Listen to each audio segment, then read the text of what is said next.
Bonjour tout le monde.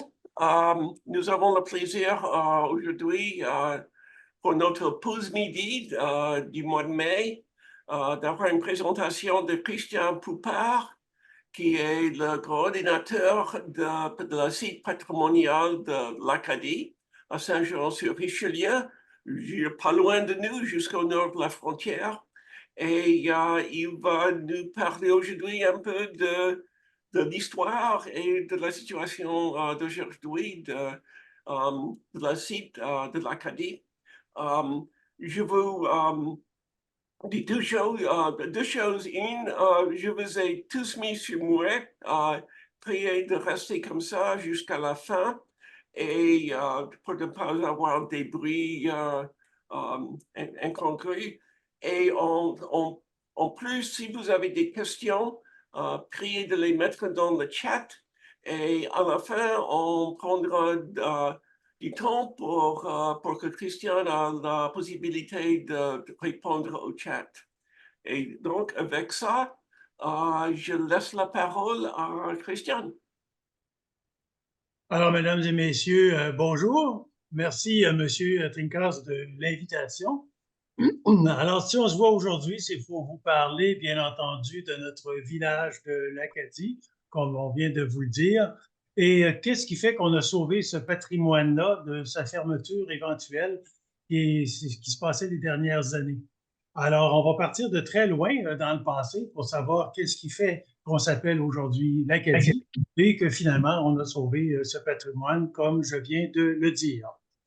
Alors, il faut savoir, d'ailleurs, je viens de me présenter, Monsieur Trincas vient de me présenter, je suis Christian Poupard, l'ex-coordonnateur du site patrimonial de l'Acadie. Je viens tout juste de prendre ma retraite et c'est sans doute une des dernières activités que je fais sur le site.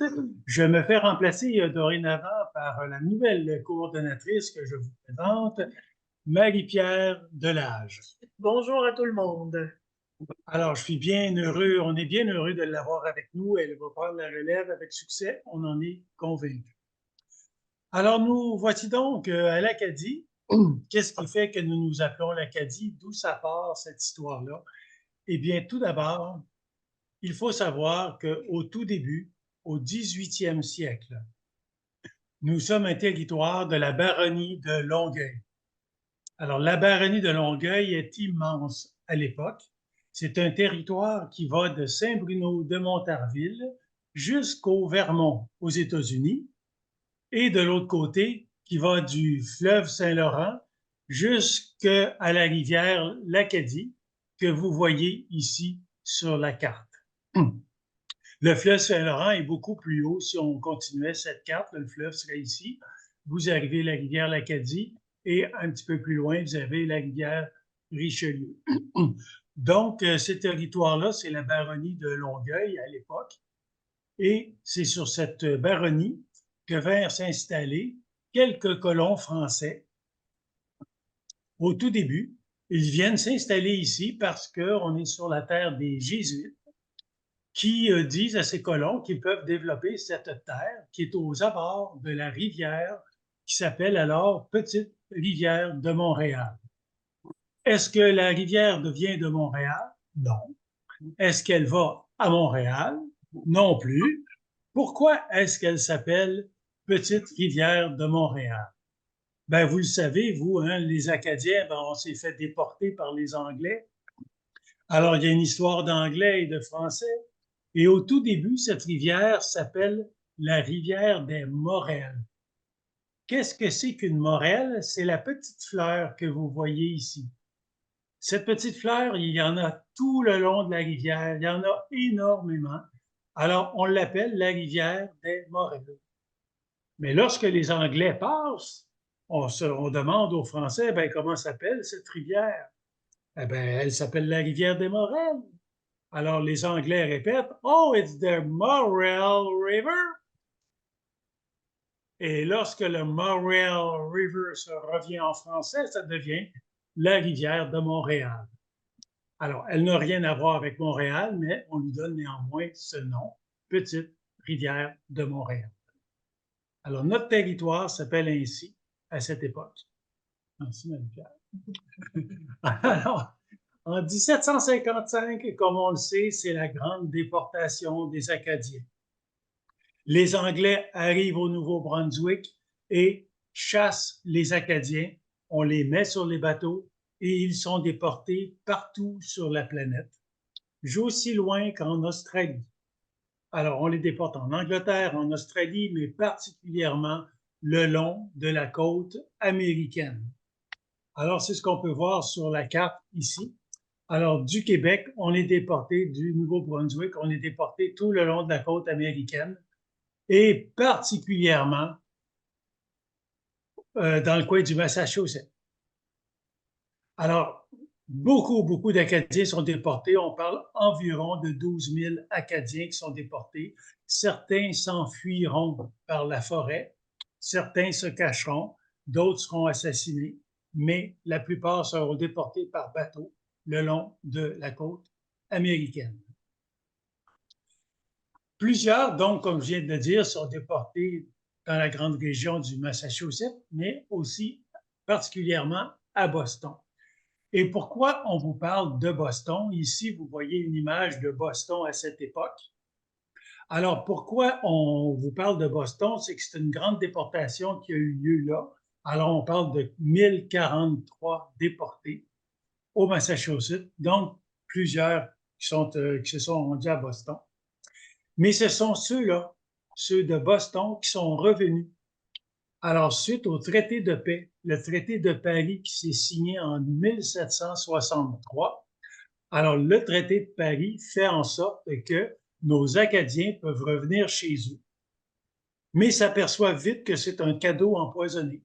S'ils reviennent chez eux en Acadie, au Nouveau-Brunswick, c'est à condition de parler l'anglais, c'est à condition de porter allégeance au roi anglais, et c'est également, ce qui est encore pire pour eux, ils doivent changer de religion et devenir protestants.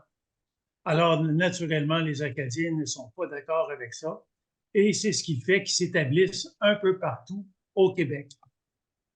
Alors, ils reviennent, et partout où ils ont été déportés, ici, on les voit déportés en Europe, ils reviennent.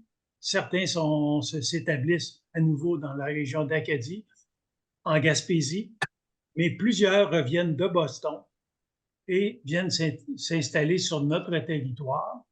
Et notre territoire est celui qui a accueilli le plus d'Acadiens déportés au Québec. Alors, c'est une des raisons pour laquelle, par la suite, on s'est nommé l'Acadie, en souvenir de notre Acadie natale. Alors, nos Acadiens arrivent, on est en 1768, alors qu'une grosse masse d'Acadiens débarque sur notre territoire et arrivent au Fort Saint-Jean. Ils arrivent au Fort Saint-Jean soit par la rivière Richelieu ou par le fleuve Saint-Laurent, où ils arrivent chez les Jésuites qui sont établis à la Prairie. Et ce sont les Jésuites qui leur disent à nouveau, ben, allez vous établir sur le fond de nos terres. Il y a déjà des colons français qui sont installés sur place et vous allez pouvoir développer ce territoire. Alors, nos Acadiens arrivent en la baronnie de Longueuil et ils viennent s'installer le long de la petite rivière de Montréal et ils développent ce territoire. Est-ce que ça va jusqu'à maintenant? Oui, oui, très bien. Ça va bien? Oui, oui, très bien. Alors, ils sont plus de 500 Acadiens déportés qui débarquent sur cette terre. On en a de tous les noms, les Béliveau, les Mélançon, les Boudreau, les Dugas. Alors, vous reconnaîtrez peut-être certains noms de vos ancêtres, sait-on jamais. Alors, ces Acadiens débarquent et viennent peupler le territoire qui s'appelle à l'époque Petite-Rivière de Montréal. Les Hébert aussi. Les Hébert sont très importants. Alors, on a Jacques et Marie, Jacques Hébert et Marie Landry, qui ont inspiré le roman de Napoléon Bourassa, on va en reparler tantôt, le roman de Jacques et Marie. C'est un roman qui a été publié pendant une centaine d'années, alors qui démarque justement la déportation des Acadiens. C'est un roman sur l'histoire de la déportation et leur retour après la déportation. Alors, pour ceux qui me connaissent, qui me reconnaissent peut-être, alors je symbolise Jacques ici, une de mes partenaires là, pour la photo. Alors, on est en 1748 lorsque les Jacques Hébert et Marie Landry se marient. Ça fait partie de ceux qui ont été déportés au Massachusetts et qui sont de retour en Nouvelle-France en 1766 pour finalement aboutir sur nos terres en 1768. Donc, puisqu'on arrive sur cette nouvelle terre, qu'est-ce qu'il y a de plus important à l'époque? C'est d'abord de fonder une paroisse. Alors, puisqu'on est issu des seigneuries de Longueuil particulièrement, mais un petit peu de Léry et de la Prairie, Jacques Hébert est le donateur d'une terre pour qu'on y construise la première église. Ce n'est pas l'église qu'on a actuellement. À l'époque, on est sur une presqu'île. On est entouré d'eau et c'est la partie de terre que donne Jacques Hébert pour la fondation de la paroisse et la construction d'un premier presbytère-chapelle. Qu'est-ce que c'est un presbytère-chapelle? Eh bien, c'est un presbytère, c'est-à-dire le lieu où habite le curé, et le deuxième étage va servir d'église. Alors, on commence comme ça en 1783, où est construit le premier presbytère-chapelle. Alors, les paroissiens sont bien heureux, ils ont enfin une première église, si on veut, et leurs messes peuvent avoir lieu toutes les fins de semaine, tous les dimanches. Maintenant, il faut donner un nom à cette paroisse, il faut donner un nom à cette église. Et le propriétaire des terres ici, c'est M. Alexander Grant. M. David Alexander Grant est le baron des terres de Longueuil, c'est le seigneur des terres. Alors, pour rendre hommage à M. Alexander Grant, eh bien, on va aller choisir une reine ou un personnage d'Écosse, parce que M. Alexander Grant est d'origine écossaise. Alors, on cherche et puis finalement, on désigne Sainte Marguerite comme patronne de l'Église. Pourquoi prendre une patronne écossaise puis pourquoi Sainte Marguerite? Eh bien, Sainte Marguerite, c'est la reine d'Écosse au 11e siècle. Mais en fait, elle n'est pas écossaise. Elle est hongroise. Elle vient de Hongrie. Mais toute petite, avec les guerres, elle est déportée d'un pays à l'autre pour finalement se retrouver dans un pays de paix qui est l'Écosse. Alors, rendue en Écosse, il y a un bonhomme qui la voit et puis qui se dit, elle est tellement belle, il faut que je la marie. Alors, il se marie, sauf que le monsieur en question, c'est le roi d'Écosse. C'est donc le roi d'Écosse qui marie la petite fille qui vient de Hongrie et qui a été déportée. Alors, Marguerite devient donc la reine d'Écosse. Et ayant passé sa vie à aider les pauvres, ayant fait des miracles supposément, elle est devenue sainte, et c'est ce qui fait qu'on a maintenant Sainte Marguerite, reine d'Écosse, comme patronne de notre Église. Alors, Sainte Marguerite a subi le même sort que les Acadiens. Alors, M. Alexander Grant, maintenant, pourquoi notre Église s'appelle Sainte Marguerite de Blairfindie? Qu'est-ce que c'est que cette chose de Blairfindie? Eh bien, pour rendre hommage à M. Alexander Grant, on a décidé de coller le nom de son village natal. Le village natal de Alexander Grant est Blairfindie, en Écosse. On prend ce nom-là et on le colle sur Sainte-Marguerite, ce qui fait que notre église s'appelle Sainte-Marguerite de Blairfindie, pour rendre hommage à M.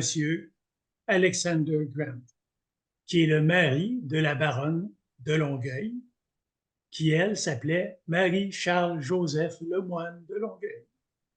Il faut comprendre que Marie-Charles-Joseph Lemoine de Longueuil était d'abord la baronne des terres, c'était elle la seigneur, et elle marie M. Alexander Grant, et à ce moment-là, ben, c'est lui qui devient le baron des terres. Alors, on prend ces deux noms, Sainte-Marguerite d'Écosse et le village natal de M. Alexander Grant, et on forme l'église Sainte-Marguerite de Blairfindie, nom de la paroisse également. C'est compliqué, hein? Alors, je vous disais donc qu'on a notre premier presbytère-chapelle qui est construit en 1783, soit un an après la fondation de la paroisse. Et finalement, un an plus tard, en 1784, c'est l'arrivée du premier curé qui réside sur place. Mais ce premier curé, en fait, n'est pas resté vraiment longtemps. Il n'a pas établi la paroisse, il est venu parce qu'on l'a nommé temporairement et il est parti un an après son élection. Le vrai curé qui a bâti la paroisse, c'est René Pascal Langto. René Pascal Langto, dont vous voyez le portrait ici, qui date de 1802, c'est le premier curé qui arrive en 1785 et il est le premier curé en titre. C'est lui qui a vraiment bâti la paroisse, il est le réel bâtisseur de la paroisse et c'est lui qui a fait construire l'église actuelle. L'église qu'on a sur notre site patrimonial aujourd'hui, c'est lui qui l'a fait bâtir, René Pascal Langto. Il a été curé ici pendant 30 ans. Et qu'est-ce qui fait qu'il a arrêté d'être curé? Ben, il est décédé. Il est décédé en 1815. Alors, ça a été un long règne de M. le curé. Il a eu le temps d'établir sa paroisse et faire construire son église. Alors, voici l'église en question. C'est la plus vieille photo qu'on a. Elle date de la fin des années 1800. Alors, pour ceux qui auraient des questions sur qui sont les constructeurs de Sainte-Église, alors vous le voyez ici. L'église fut ouverte le 23 décembre 1801. Le maître maçon est Jacques Audelin, le charpentier Joseph Nolette et le décor architectural, on va vous en reparler tantôt, Jean-Georges Finsterer et son fils Louis Daniel. Donc, une église construite et ouverte en 1801. On parle donc du décor intérieur de l'église. L'église, quand elle s'est ouverte, c'est un grand gymnase blanc. Il n'y a absolument rien à l'intérieur. À mesure qu'on a des fonds, à mesure qu'on a des sous, on va payer des artisans pour faire le décor de l'église. Le premier homme engagé, c'est un homme qui est arrivé par les guerres. Il arrive d'Autriche, il arrive de Bavière, plus précisément. Il vient s'installer ici parce qu'il arrive ici comme soldat, il arrive par les guerres. Et finalement, la guerre étant terminée, le traité de paix ayant eu lieu, eh bien, son vrai métier, il était ébéniste de métier, donc il sculpte le bois. Alors, il vient offrir ses services au curé. Il vient dire au curé, ben écoutez, moi je sais que vous avez une église à décorer, je suis ébéniste de mon métier, alors si vous voulez bien, je vais m'attaquer à la sculpture et je vais faire toutes les dorures que vous voyez. Ça a pris 2 générations d'hommes pour réaliser toutes ces dorures. On ne voit pas tellement sur les photos, mais il y a énormément de sculptures. Au contraire des églises, de la majorité des églises où les dorures ont été coulées par du plâtre et insérées sur les murs, ici, toute l'église est en bois. Toutes les sculptures et toutes les dorures ont été sculptées une à une en bois à la main. Alors, on parle d'au-dessus de 25 ans d'ouvrage, on peut même dire 40 ans, puisque M. Finsterer, qui est décédé à un moment donné, a laissé l'ouvrage à son fils, qui a continué l'ouvrage et qui a même doré, fait toutes les dorures de l'église.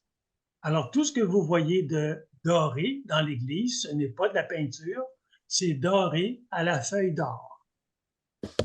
Alors, toutes ces dorures que vous voyez, les étoiles, les sculptures ici à l'avant, tout ça est doré à la feuille d'or. Alors, la première pièce qui a été sculptée dans l'église, ça a été bien entendu l'autel. Et par la suite, bon, peu à peu, les diverses sculptures se sont faites. Et le fils, Daniel Finsterer, a fait les deux sculptures que vous voyez, l'ange à la trompette, ainsi que Sainte Marguerite d'Écosse, dont on a parlé tantôt, la patronne de l'Église. Ces deux sculptures étaient mises aux façades de l'Église pour Sainte Marguerite et à la façade du calvaire pour l'ange à la trompette. Mais les deux sculptures maintenant sont rentrées à l'intérieur de l'Église. On voit l'ange à la trompette ici et Sainte Marguerite ici. On les a rentrées à l'intérieur dans le but de les protéger. Ça va jusqu'à maintenant? Maintenant, il était temps de passer aux peintures, aux toiles, si vous voulez. Alors, on a eu 3 séries de peintres qui sont venus décorer l'église.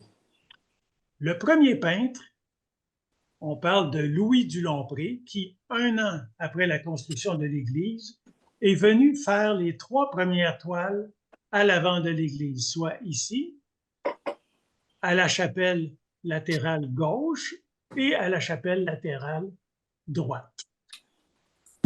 Celle du centre est disparue avec les années, on va s'en parler tantôt. Alors, il nous reste les 2 toiles qui, justement, viennent d'être restaurées.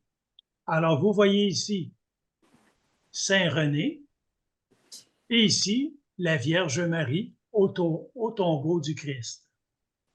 Ces 2 toiles viennent d'être restaurées parce qu'elles datent de 1802 et elles étaient fortement abîmées. Donc, ça a été notre dernier projet de restauration. Donc, les 2 toiles en question. 20 ans plus tard, on avait les sous pour réussir à faire peindre les 4 grands docteurs de l'Église. Alors, on parle du peintre Yves Tessier. Alors, on parle de Saint-Grégoire, Saint-Ambroise, Saint-Augustin et un autre.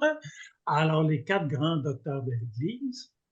Et finalement, quasiment 100 ans plus tard, on engage un dernier peintre qui, lui, va venir nous faire des... Vous voyez, les rosaces, pas les rosaces, mais les médaillons au plafond. Mais il fait beaucoup plus que ça. Il décide de peindre l'église au complet en trompe-l'œil. Alors, toute l'église est peinte en trompe-l'œil au complet. On peut voir au-dessus des fenêtres, il y a des arcades qui viennent au-dessus des fenêtres. Il y a des médaillons de pain partout le long de la voûte, des médaillons au plafond. L'église prend une toute autre allure. Tout ça pour dire que ça a pris 100 ans pour finaliser au complet la décoration de l'église. Maintenant que l'église est terminée, ben on commence à regarder notre petit presbytère qui est à côté, le premier presbytère-chapelle, et on trouve bien entendu qu'il commence à être plutôt désuet. Il n'est plus tellement beau. Alors on arrive au 3e curé de l'Acadie qui, lui, veut un immense presbytère. On va démolir le premier presbytère-château, premier presbytère-chapelle, pardon, et on va construire un très gros presbytère. Le curé ne veut rien de moins que, comme vous voyez, un très, très grand presbytère, 2 étages, 18 pièces. Nos Acadiens qui sont pris dans des petites maisons avec une quinzaine, vingtaine d'enfants qui sont dans la misère, qui essaient de développer leur terre et qui voient que monsieur le curé veut un si gros presbytère, eh bien, ça ne passe pas au village. La chicane prend et les paroissiens viennent à l'église, non pas pour prier, mais pas mal pour engueuler le curé. Fou, tu ne l'auras pas, ton presbytère! Alors, nos amis paroissiens sont tellement choqués de voir que le curé va faire construire son presbytère malgré tout. Il y a au-dessus de 50% de la population qui décident de s'en aller et fonder leur propre village. Nous, ici à l'Acadie, on est la première paroisse de la région. Saint-Jean n'existe pas. Saint-Jacques-le-Mineur n'existe pas. Tous les villages qui nous entourent n'existent pas. Mais c'est la chicane du presbytère qui fait que les citoyens partent et vont fonder, construire de nouveaux villages. Alors, tous les villages qui nous entourent ont été fondés dû à la chicane du presbytère. Les citoyens sont partis, sont allés ouvrir d'autres villages ailleurs. Mais finalement, le curé l'a eu, son presbytère. Alors, mais il n'était pas si fou, le curé. S'il voulait un si grand presbytère, c'est parce qu'il voulait rendre service aux citoyens. C'est qu'à cette époque-là, la moitié du presbytère appartenait au curé, mais l'autre moitié allait appartenir aux habitants. C'est-à-dire que le premier étage, on allait en faire 2 centres communautaires, une salle pour les femmes, une salle pour les hommes, et au 2e étage, l'école. Alors, le curé avait pensé de faire une école pour les enfants du village. Alors, c'est pour ça que le presbytère était si grand. Avez-vous des questions sur l'école? Non, ça va. On va revenir aux questions à la fin. Parfait. OK. Notez tout ça. OK. Mais là, il y a eu un petit problème en faisant une école au 2e étage du presbytère, c'est que les garçons et les filles étaient mêlés. Les garçons et les filles étaient dans la même classe. Alors, ça n'a pas été long qu'on a demandé au curé de faire une école pour les filles. Alors, c'est là que 10 ans plus tard, en 1831, on construit la magnifique maison qui est là, qu'on appelle la maison d'école. Alors, on construit une maison pour que la maîtresse, l'institutrice, puisse y demeurer avec son mari et, au premier étage, qu'elle puisse enseigner aux filles. Alors, à cette époque-là, ce qui arrive, c'est que les filles sont dans l'école qui est ici, tandis que les garçons continuent d'avoir l'école dans le haut du presbytère. Alors, cette maison a été faite non pas sous un format d'école, si vous voulez. On a vraiment fait une maison parce que le curé, qui encore une fois était visionnaire, s'est dit, si jamais je suis mal pris avec mon école, puis je dois la fermer, comment je vais faire pour la vendre si c'est une école? Alors que si je construis une maison, ben je vais pouvoir vendre la maison, ou encore mieux, elle pourra servir au sacristain. Le sacristain, c'est le bedeau, la personne qui voit à l'entretien des bâtiments et au bon ordre à la messe, et etc. Excusez. Oh non, non, non. C'est quoi cette affaire-là?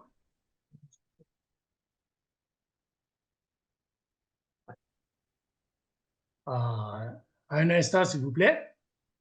Ah Il y a oui? des choses automatiques qui se font, là. Non. Un instant, je ferme ça. Peut-être il faut simplement reculer un peu. On s'excuse, il nous est arrivé une publicité en paysage. Alors, ce que vous savez peut-être pas, c'est que l'Acadie est un point central aussi pour ce qui est du chemin de fer. Le premier chemin de fer construit en Amérique du Nord est au Canada et il partait de la Prairie pour se rendre jusqu'au Richelieu, donc à Saint-Jean-sur-Richelieu.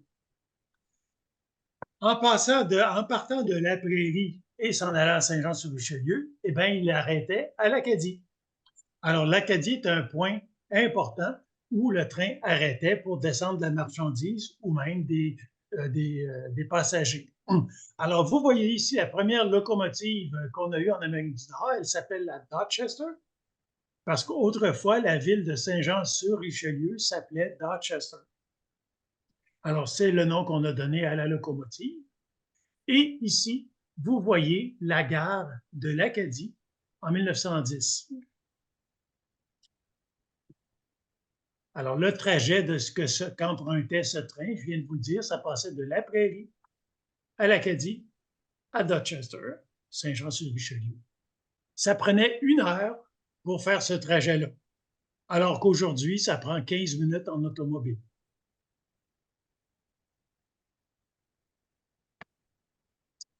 Mais là, suite aux années 30, il y avait l'inauguration du train. Malheureusement, arrive la rébellion de 1837-1838. Sous les ordres du général Colborne, qu'on appelait le vieux brûlot, Colborne passe de village en village, incendier ces villages justement parce qu'on veut faire fuir encore une fois les Français. Les Anglais rentrent dans les villages et brûlent les maisons. L'Acadie n'y a pas échappé. Alors, en novembre 1838, Colborne arrive avec ses hommes et incendie les maisons et les granges. Et une des seules raisons qui fait que l'Église et le presbytère n'ont pas été brûlés, c'est parce que Colborne est rentré dans le presbytère et a dit au curé, ben écoute, la seule raison qui fait que je brûle pas ton presbytère, c'est que moi, je viens coucher dedans. Alors, je ne brûlerai pas ton presbytère parce que pendant que mes hommes vont brûler le village, moi, je dors au presbytère.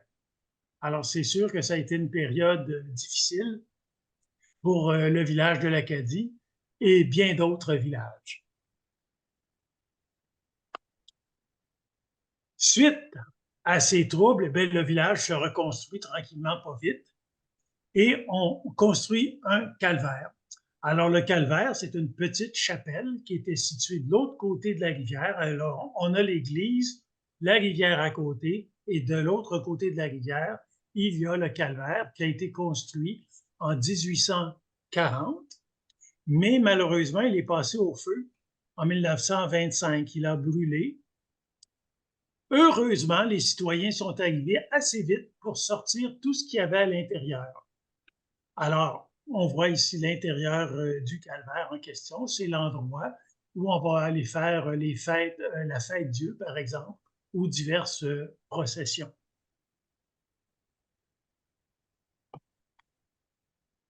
Alors, suite à ce que le village a été incendié, bien entendu, on se reconstruit. C'est ce qui fait que nous n'avons pas vraiment de vieilles maisons des années 1700.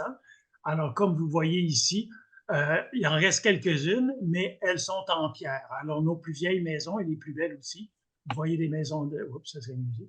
Les maisons de pierre et toutes sortes de maisons qui se sont bâties suite au passage de ce cher général Colborne. Maintenant, parlons de nos personnages importants. Ici, à l'Acadie, on a des personnages qui ont des réputations internationales. Alors, si on en parle, c'est parce qu'elles sont nées ici. Alors, le premier personnage, on va parler ici de M. Bourassa, François Bourassa. François Bourassa est un cultivateur, mais il devient premier maire de l'Acadie. Sa femme et lui ont 2 fils, un autre François. François Bourassa, numéro 2, devient député fédéral pendant une 40aine d'années. Et son frère, Napoléon Bourassa. Napoléon Bourassa, c'est un grand homme des arts et lettres au Canada. On va en reparler un petit peu plus tard. Du côté religieux, on a Mère Marie-Léonie Paradis, qui d'ailleurs va être canonisée très bientôt.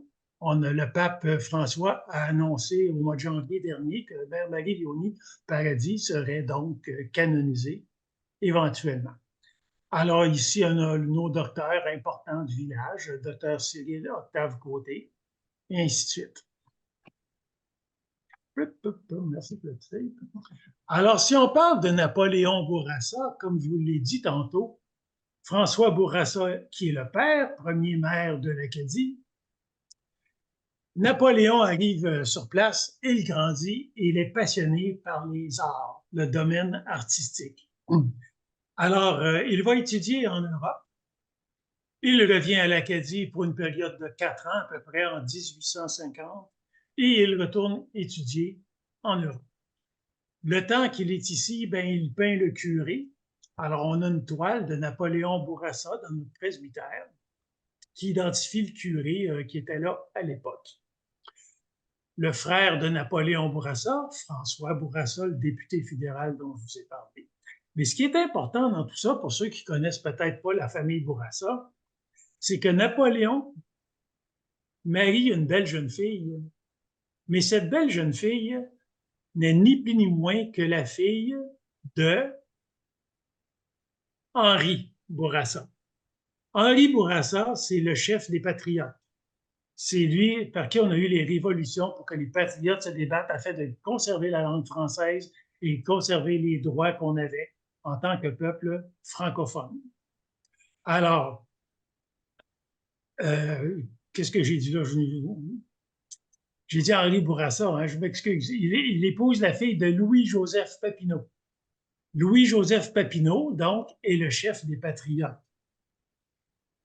Avec la fille de Louis-Joseph Papineau, ils ont un fils, Napoléon Bourassa est la fille de Louis-Joseph Papineau.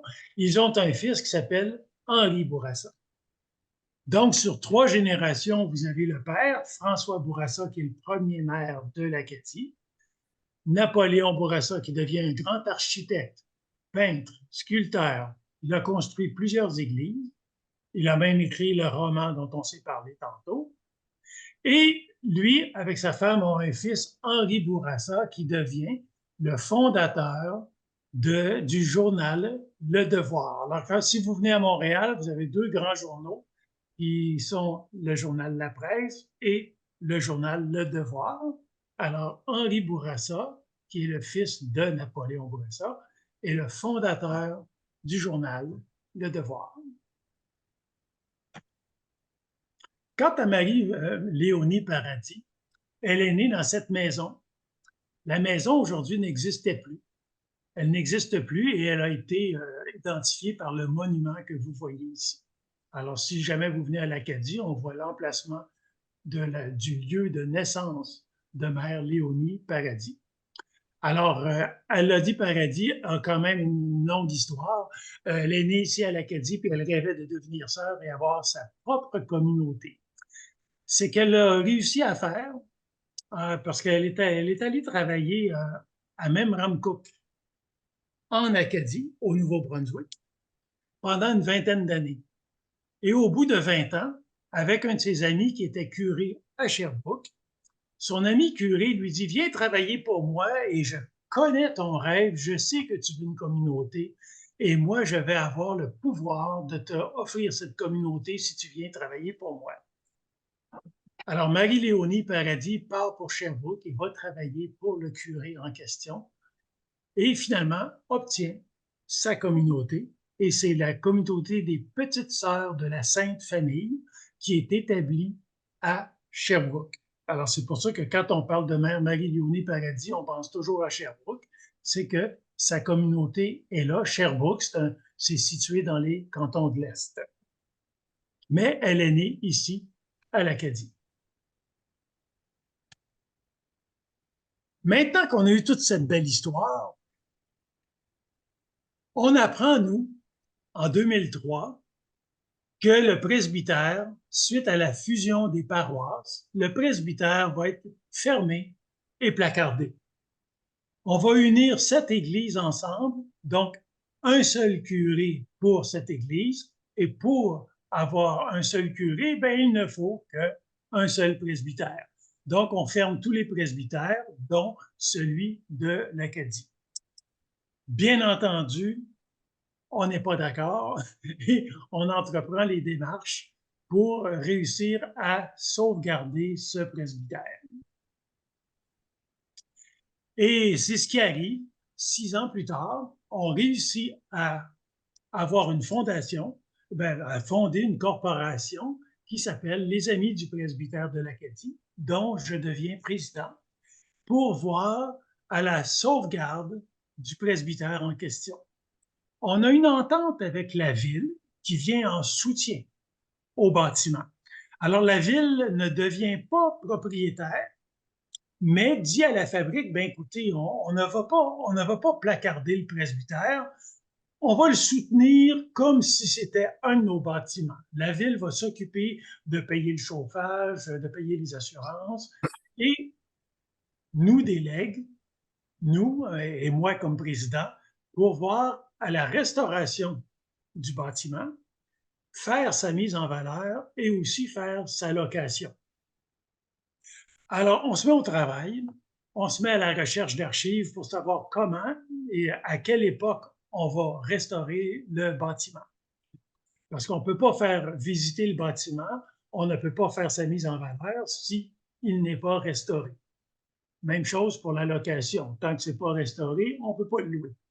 Alors, on s'embarque dans la restauration. Alors, juste pour vous donner une idée, vous voyez ici le presbytère tel qu'il était quand on l'a pris en main. Alors, il avait l'air des années 1950 parce qu'il y avait eu une grande rénovation en 1955 dans le presbytère et dans l'église à l'époque. Et c'est ce à quoi ça avait l'air. Sur les photos, on ne voit pas à quel point c'est usé, mais c'était très, très, très désuet, c'était très sale et très, très magané. Alors, on se met dans les travaux et après avoir fait les recherches d'archives et avoir eu les permis et tout ce qu'il fallait, on se met dans les travaux d'envergure pour remettre le presbytère tel qu'il était en 1879. Alors, ici, on retrouve les couleurs d'origine, les couleurs du plancher, les couleurs des murs, on remet les poêles à bois, et bref, on le remet comme il était au 19e siècle. Étant donné que les restaurations vont bien, bien, il nous est permis donc de commencer à faire sa mise en valeur par des animations historiques. Alors, 2 ans plus tard, en 2012, on commence nos animations historiques, on commence les visites guidées, on a toujours nos fêtes patrimoniales auxquelles vous, M. Trinkas, a même assisté, et on fait des conférences historiques également. Alors, vous voyez ici certaines photos de nos activités qui peuvent avoir lieu sur le site. Mais malheureusement, en novembre 2014, l'histoire se répète. Après avoir annoncé la fermeture du presbytère en 2003, et finalement on l'a sauvé, en 2014, on annonce la fermeture de l'Église. La paroisse qui avait 7 églises au début en a fermé une, en a démoli une autre, en a vendu une autre. Alors les églises se ferment peu à peu, et là c'est le tour de l'Acadie. Naturellement, on n'est pas d'accord. Alors, on forme à nouveau une nouvelle corporation. Alors, d'un côté, nous avons les Amis de l'Église, patrimoniale de l'Acadie qui se forment pour sauver l'Église, mais on a toujours les Amis du presbytère de l'Acadie qui s'occupent de la sauvegarde du presbytère. On se retrouve donc avec 2 comités. Alors, les Amis de l'Église se mettent en marche et voient à la sauvegarde de l'Église en commençant par les travaux de restauration. Alors, on demande la permission à la fabrique parce que là, la ville n'est pas propriétaire. Puis là, ce qu'il faut savoir, c'est que les bâtiments historiques qui sont là sont classés au point de vue du gouvernement du Québec. Donc, les seuls propriétaires qui peuvent avoir ces bâtiments-là sont l'Église ou la ville. L'Église n'en veut plus et la ville n'en veut pas. Qu'est-ce qu'on fait? Alors, on s'est mis à la restauration avec tous les permis qu'il faut. On s'est mis à la restauration de toutes les portes et fenêtres, la fondation de l'église, de la toiture, les cheminées. Bref, pendant 2 ans, on a restauré l'église de l'Acadie, mais en continuant de faire pression sur la ville de Saint-Jean-sur-Richelieu pour qu'elle devienne propriétaire de l'édifice. Finalement, on a été chanceux. En 2015, se signe un protocole d'entente avec la fabrique et la ville devient propriétaire de l'église, du presbytère, du calvaire. Bref, la ville devient propriétaire de tout le site patrimonial de l'Acadie. Alors, c'est donc l'inauguration officielle par un monument que vous voyez ici, le monument sur la déportation des Acadiens. Alors, comme vous voyez, il y avait bien, comme on dit en bon québécois, il y avait du monde à la messe. Alors, pour l'inauguration et du monument qu'on a fait fabriquer, et en même temps d'une grande murale que vous allez voir dans 2 minutes. Ici, vous avez un descendant direct de M. Jacques Hébert et Marie Landry, dont on a parlé tantôt, du célèbre roman de Napoléon Bourassa. Alors, c'est un de ses descendants qui est venu parler lors de la présentation. Et ici, vous avez M. Jacques Tremblay, qui est le mécène et en même temps le président des Amis de l'Église patrimoniale de l'Acadie. C'est grâce à lui que l'Église a été sauvée, finalement. Il est le fondateur de la corporation et la sauvegarde de l'Église. Alors, voici le fameux monument en question. Alors, sur le monument, il y a l'histoire de la déportation des Acadiens. Et sur un autre côté, il y a l'histoire de notre village ici, les Acadiens qui sont arrivés chez nous par la déportation. Alors ici, il y a un monsieur bourgeois qui est bien content de retrouver son nom sur la plaque parce qu'un de ses descendants faisait partie des Acadiens déportés. Voici la grande murale dont je vous parlais tantôt. Alors, pour inaugurer ce magnifique site patrimonial, on a donc fait construire le monument et fait faire une grande murale sur un mur de l'école qui est juste à côté. Alors, les trois couleurs que vous voyez, naturellement, c'est le drapeau acadien. Et la symbolique, c'est que vous voyez dans la partie bleue, c'est l'histoire de la déportation. Alors, vous voyez les Anglais qui chassent les Acadiens d'Acadie. Ensuite, en blanc, vous avez l'établissement, c'est-à-dire les déportés qui arrivent sur le territoire et qui viennent s'établir à notre village. Et finalement, le legs, c'est-à-dire les personnages importants qui ont légué, qui ont laissé quelque chose au village, à l'histoire de ce village. Et finalement, le protocole d'entente arrive avec la fabrique en 2017. Là, c'est signé, c'est officiel. On entendait parler depuis 2015, on luttait pour que le patrimoine soit sauvé. Eh bien, c'est arrivé en septembre 2017 où la ville décide de prendre possession de tout le territoire, comme je vous le disais tantôt, l'église, le presbytère, le calvaire. Ça inclut 2 parcs et une halte routière. Et c'est de tout ça que j'ai eu à m'occuper ces dernières années et qui maintenant va passer entre les mains de Marie-Pierre, l'heureuse élue. Alors, à ce moment-là, on décide en 2018 d'engager un coordonnateur, donc moi-même, pour s'occuper du site patrimonial à temps plein, pour faire les visites guidées, l'organisation des animations historiques, les conférences, les concerts, le secrétariat et tout ce qui tourne autour du site patrimonial. Bien sûr, on fait des choses en partenariat avec les organismes de la ville. Et puis, bien entendu, vous voyez maintenant ici le magnifique trio patrimonial qui est unique au Québec. Si vous remarquez, il n'y a aucune maison autour. Pourquoi? Parce qu'à l'époque, la rivière faisait le tour des bâtiments et c'est ce qui fait que le village a été construit de l'autre côté de la rivière, alors qu'ici, la rivière faisait tout le tour des bâtisses.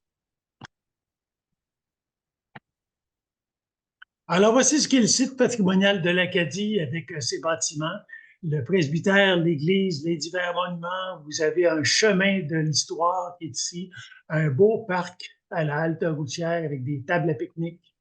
Un bel endroit pour venir visiter tant à l'intérieur qu'à l'extérieur. Maintenant, beaucoup se demandent comment on écrit l'Acadie parce que plusieurs font l'erreur. Ben, sachez-le ou non, je ne sais pas, mais ici, on écrit l'Acadie avec un L majuscule. Parce que si vous dites l'Acadie avec un L minuscule, vous êtes en Acadie au Nouveau-Brunswick. Alors ici, l'Acadie avec le L minuscule, ça veut dire au Nouveau-Brunswick, Nouvelle-Écosse. En fait, on s'appelait Petite-Rivière de Montréal au tout début, comme vous le saviez. En 1768, le nom change pour toutes sortes de noms qui deviennent Petite Cadie, Cadie, Berfindie pour Monsieur Alexander Grant. En 1926, on décide d'écrire l'Acadie en un seul mot. En 1976, on ajoute l'apostrophe et le L majuscule et le A majuscule, qui fait que tout le monde est mêlé avec l'Acadie d'ici et l'Acadie du Nouveau-Brunswick. Mais vous le saurez, on écrit l'Acadie avec un L majuscule si jamais vous venez chez nous. Alors, sur ce, j'espère que vous avez des questions. On vous dit un immense merci d'avoir participé à notre rencontre. Et si jamais vous voulez en savoir plus ou même faire une visite virtuelle de nos bâtiments à l'intérieur, vous allez sur notre site patrimonial, patrimoine-l'acadie.com. Et sur notre site web, vous allez avoir tous les renseignements ainsi que nos numéros de téléphone, etc. Bon. Merci, M. Trincasse. Merci à vous tous. Maintenant, ben, si vous avez des questions. Oui, merci, surtout merci à vous pour cette présentation qui a expliqué beaucoup de choses sur l'Acadie. J'en ai appris beaucoup de choses là-dessus. Et donc, si je vais noter simplement, et c'est dans le chat, que la fête patrimoniale de l'Acadie cette année va avoir lieu le 20 et le 21 juillet avec un repas le samedi soir, je crois, toujours, et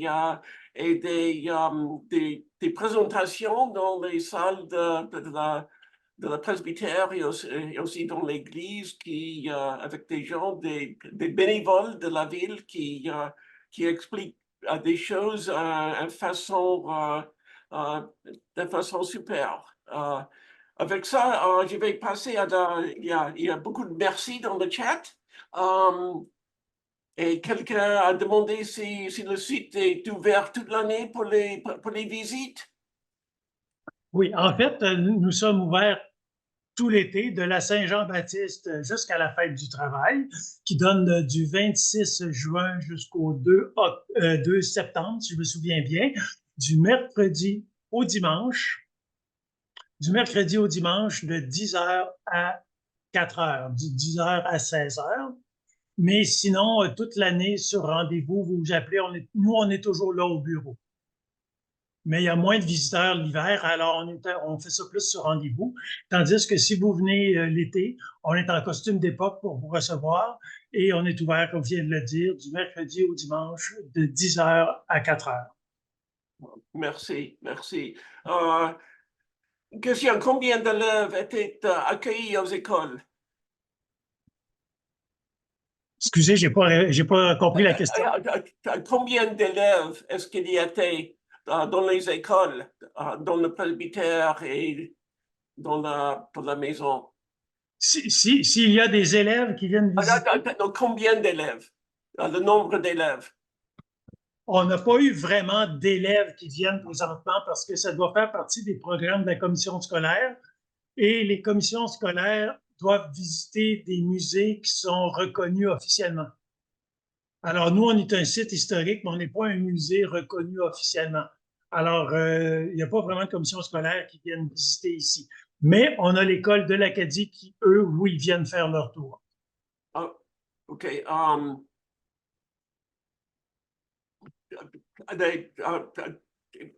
Une question liée à ça. Est-ce que les études des garçons et des filles étaient les mêmes au 19e siècle?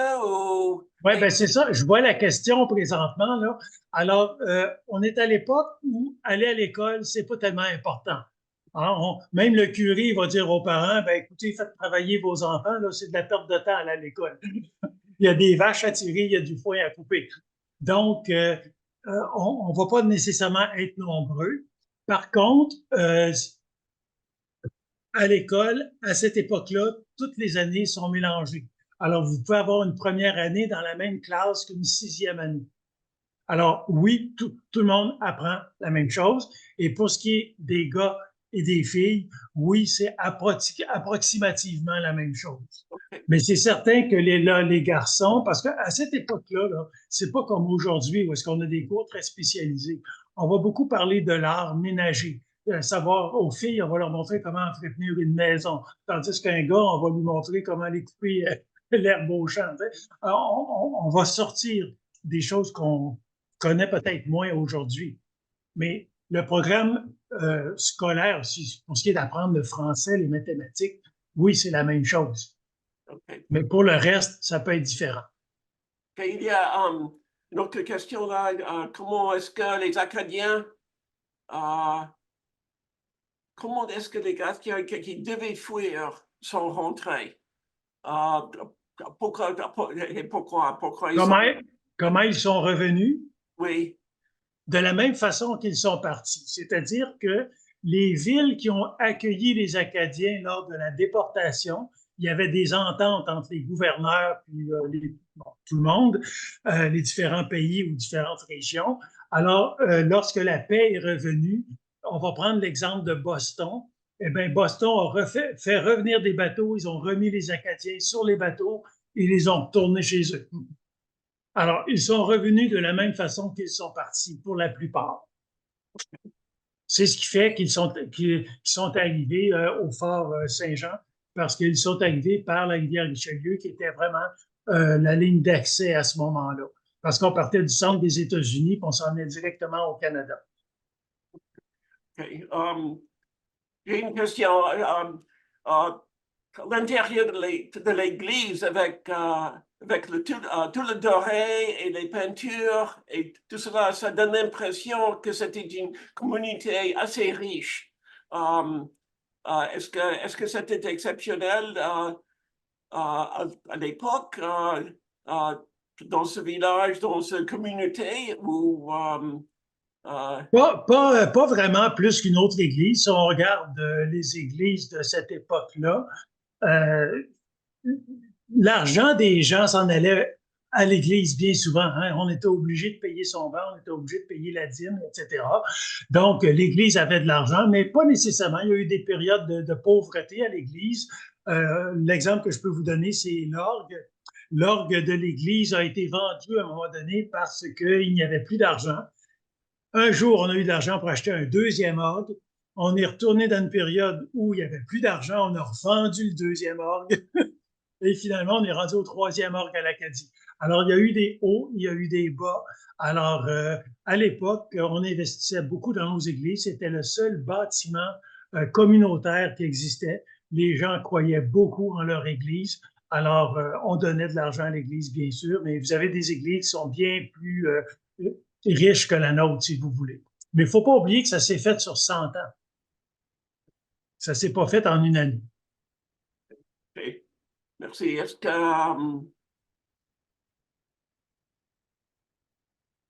OK, vous pouvez voir tous les merci, etc.